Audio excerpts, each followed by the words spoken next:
Hi, everybody. Welcome to the next episode of the KnightTime podcast. My name is Dustin Hibbler. I am the Associate Director of Recruitment and Admissions for Southwest Chicago Christian Schools. Today, we are joined by the History Department. If you recall, our last episode, we hung out with the basketball coach and Dean of Students, and he walked us through what the basketball program is doing in the middle of COVID and what they do outside of COVID. So I'm going to have our guests introduce themselves, and we are going to start with the misses, and then we'll get to the mister, which I guess is a miss, but still. Ladies first. I'm Amy Kamp. I have taught at CCHS for 4 years, or this is my fourth year teaching here. I teach government and psychology mostly, and I majored in history at Northern Illinois University. Nice. And my name is Christian Altena, and I've been teaching at Chicago Christian since 2002. And I have a degree in history from Simon Fraser University in Vancouver, British Columbia, Canada. All right. Well, thank you guys for joining me on the podcast. Mm-hmm. All right. So we already kind of figured out how old everybody is, but given that we are in January of 2021, we have inauguration coming up. I would love to find out what was the first presidential election that we all voted in. So, Christian, you want to go first? Well, okay.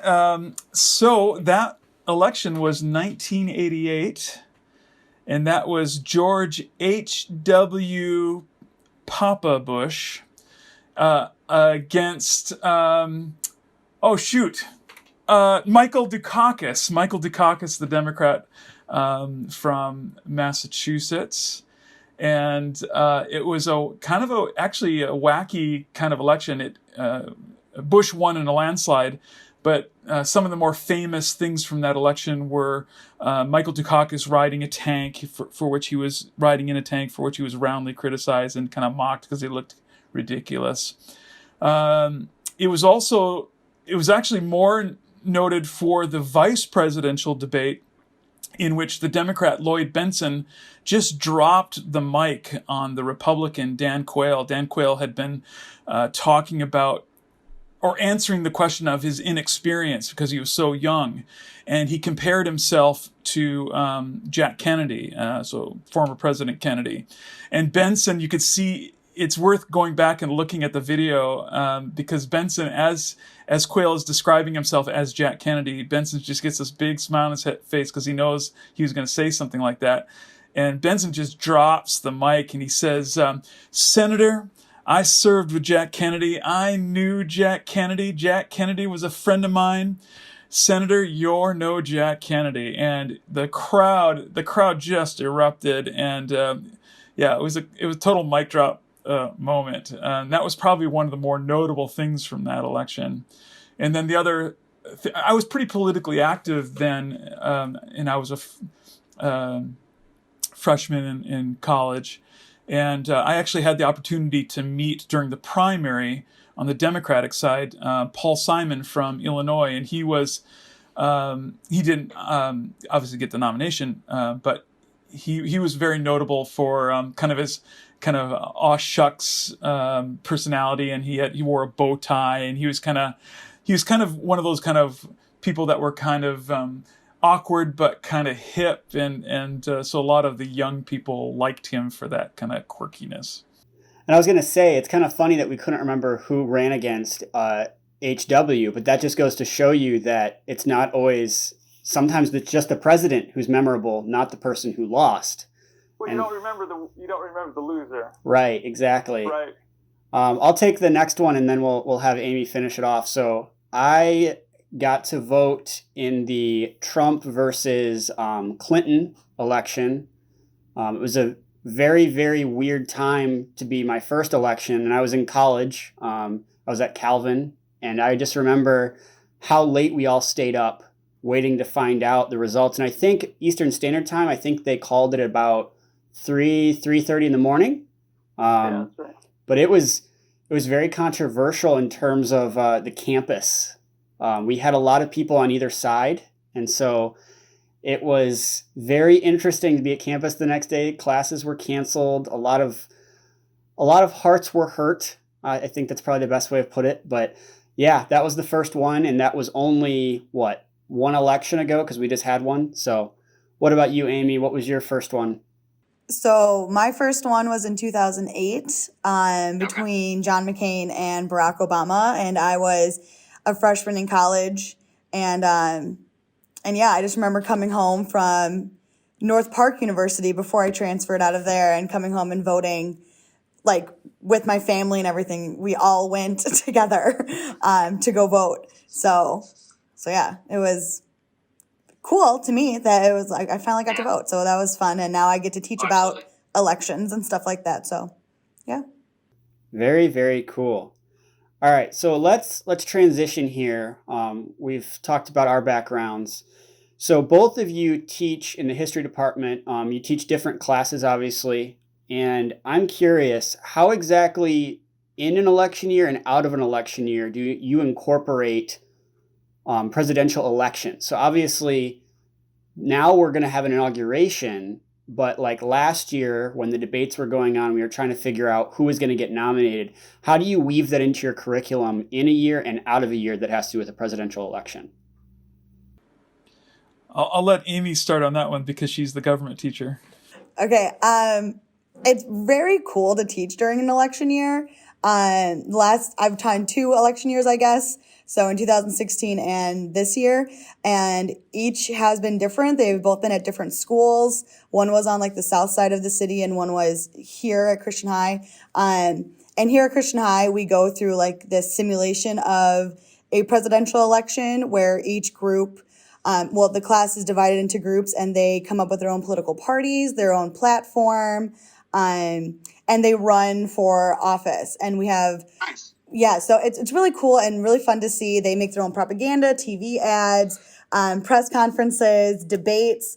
So it was cool to see the actual debates going on and press conferences and stuff during an election year to show them kind of like what it looks like.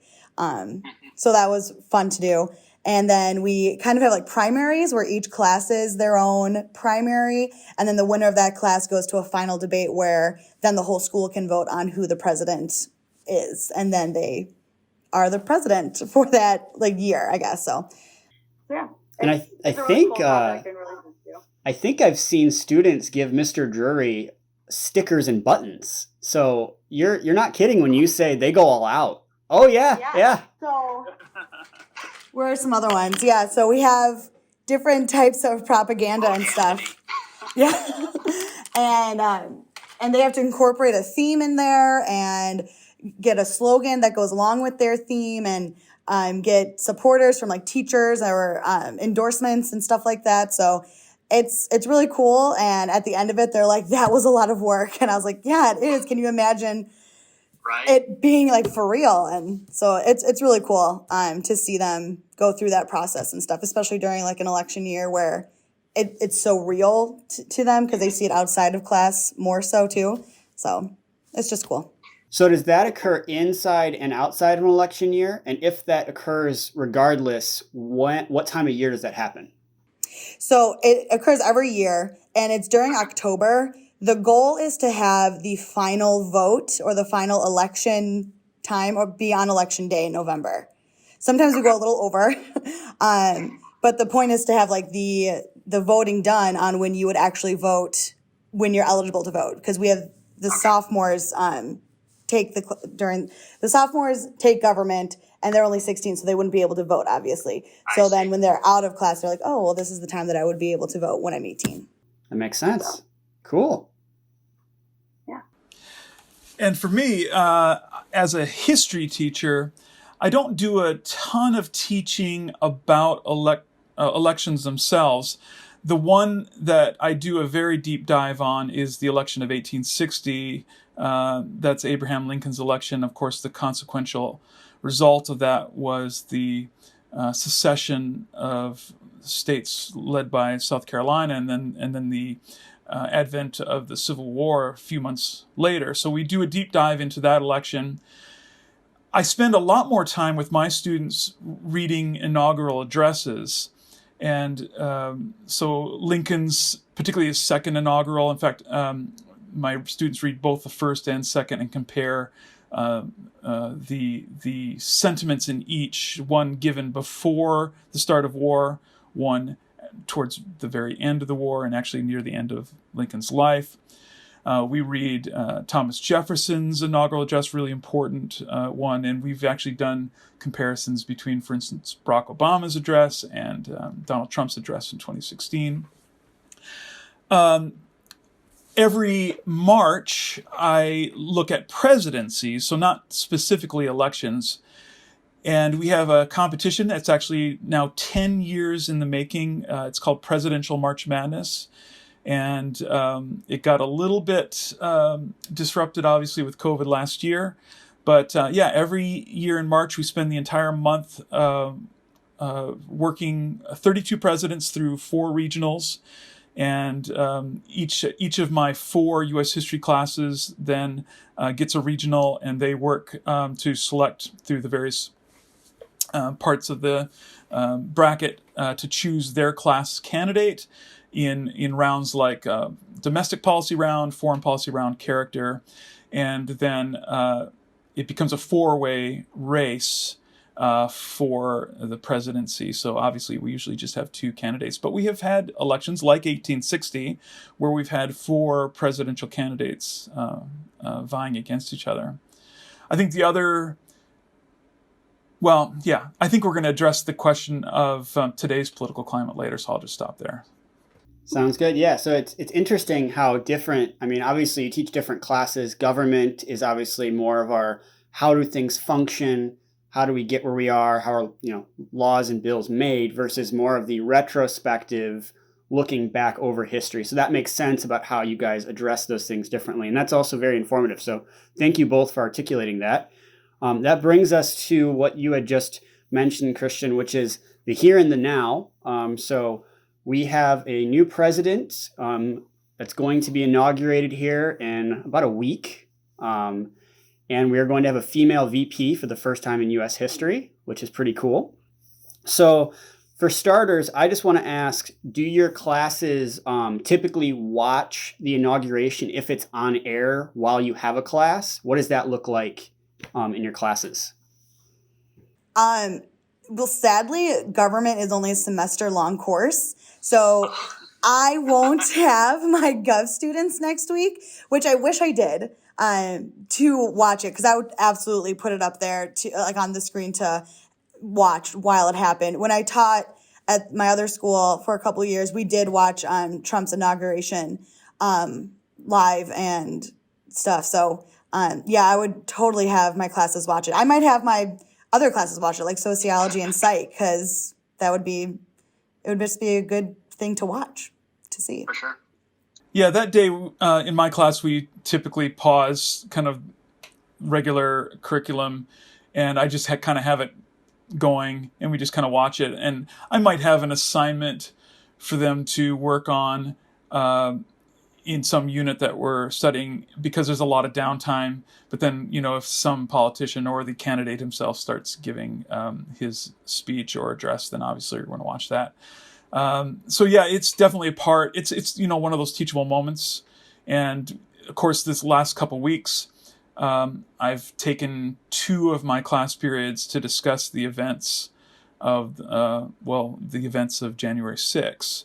So it's been very tiring. Of course, it's coming at the wrong time, because every time I would start grading a batch of papers, for my first semester grades, then something else would happen, and I'd be glued to hitting the refresh on the news app. And so it's just one of those really interesting times where all of a sudden everybody becomes an expert in impeachment procedure, and all of a sudden now everyone's super conversant on the 25th Amendment, and everyone becomes a constitutional expert during this time period. Well, not everybody, as we found out. Yeah, and I'll never forget. So it was the 2008, 2009 cycle. I happened to be home with the flu. Obviously, this was pre-COVID, so don't have to worry about anybody getting the flu from me right now. And it was when Barack Obama got inaugurated, and I remember I wasn't we weren't supposed to watch TV at home at the time without my parents around, and I was still in grade school. And so I got a call from my mother, and she was like, "Hey, you're home. You should watch this. This is history. This is the first African American president. This is a big deal." And she said, "We're all going to stop." And I went to a very small Christian school, 35 kids, preschool through 8. And the whole school that day stopped and watched the inauguration. So that was pretty memorable for me. So that's why I was curious if in your respective classes, if you guys are going to be doing that. And I'm bummed that government doesn't happen, that side of the year. But I understand that. So the last thing that I want to talk about here, which Christian, you kind of already alluded to it, but given obviously January 6th, but in general, just the election cycle can bring up so many emotions, can bring up so many various things. I don't even sometimes know how to describe it all, because you have typically a two-party system, which means you're going to have people with different viewpoints. So in class, how do you guys address that in real time, and what does that look like? Well, with a lot of prayer to start off with, just to make sure that we're speaking, I don't know, coherently doesn't sound like the right word, but to make sure that we're making sense on our side, and that we're saying the right things, and that we're speaking out of love and like Christ and stuff. So when the votes were coming in November, I had the map of the Electoral College like up on the board, and just like the whole day, and we just watched as like Pennsylvania votes rose and Nevada's like barely tried to creep up there, and just talked about what happened if the states flipped and what that meant for the Electoral College count. So we had that up there, and we were talking about other things, but we just had it up in the background, kind of like what Christian would do with the inauguration, and just talked about that, just kind of like factually, especially from like a government teacher, not trying my best not to be biased, and give both sides. And then with what happened on January 6th, on January 7th, we talked about it. We started off our class in prayer just to calm our hearts and stuff. And we looked at some pictures, we looked at the timeline of what happened, and we looked at different politicians' tweets on both sides of like their reaction to it. And then I had my students do a discussion post, and we discussed it too, like on Zoom, because we were remote that week. But I was really proud of how my students reacted to it, and the respect that they gave each other, and their reactions to it through their discussion posts too. So it was overwhelming and tiring, like what Christian was saying, and emotional, but it was important for us to talk about as a government class. So it was an interesting teaching day, probably one of my most interesting teaching days that I've ever had. So Yeah, and what an appropriate place to talk about it. I mean, that's one of the best parts. CCHS, we're intent on restoring God's creation, God's world, and so part of that is, we can have this government system, but it's going to have faults because we're faulty people. We're not perfect. Mm-hmm. So what better place to talk about that than in a Christian environment where we can talk openly, learn from each other, and tell each other how we're feeling. So I'll let Christian chime in here. Yeah, I want to go back. I'll make some comments about this year, but I want to go back to 2008 because both you and Amy mentioned that election being very important kind of political marker in your lives. And I remember biking to school the morning of the election, and in front of one home they had a yard sign for Obama, and a family had gathered to take a picture of themselves by the sign, and I'd never seen that before. You could feel it in the air. Something was happening. And at that point, I just intended to teach during the day, go home and just watch the coverage at night. But during the day, I got a call from a friend who said he had an extra ticket to the Grant Park event if Obama won. And so I said, yeah, I'll take it. And so I flew home on my bike got on the train, went downtown. It was a warm evening, and I remember standing in line with him, chatting with, just thousands and thousands of people, waiting to go through security to go into the park. And we kind of stood in the field there, and they had the big television screens. And when they announced that Obama had gotten enough electoral votes to win, the ground shook. And it was one of those amazing moments, and everyone cheering and hugging.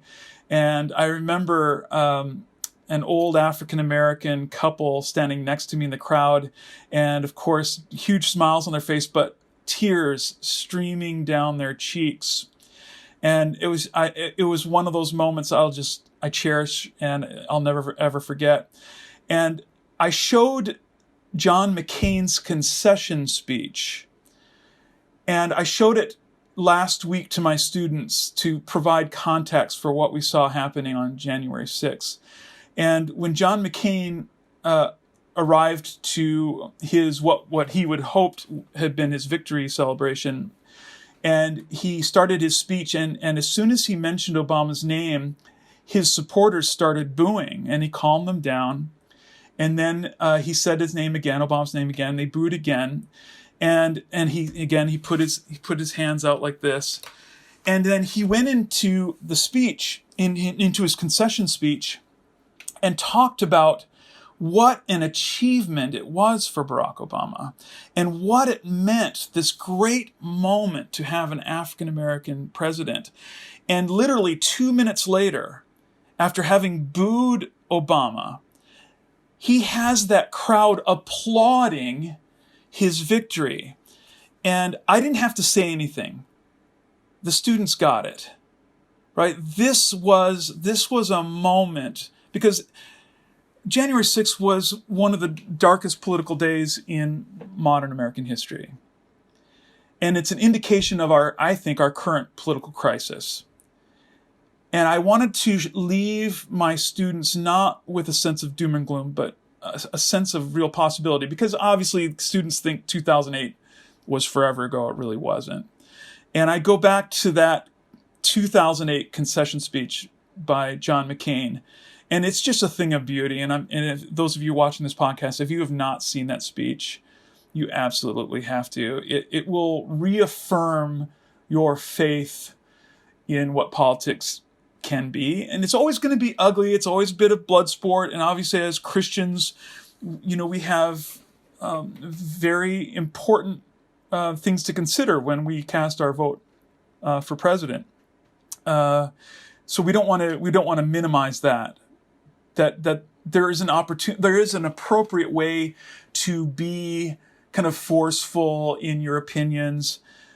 And that's always going to be the case. American politics has always been rough and tumble. I make sure my students know about the election of 1824, Jackson's first attempt, even the election of 1800.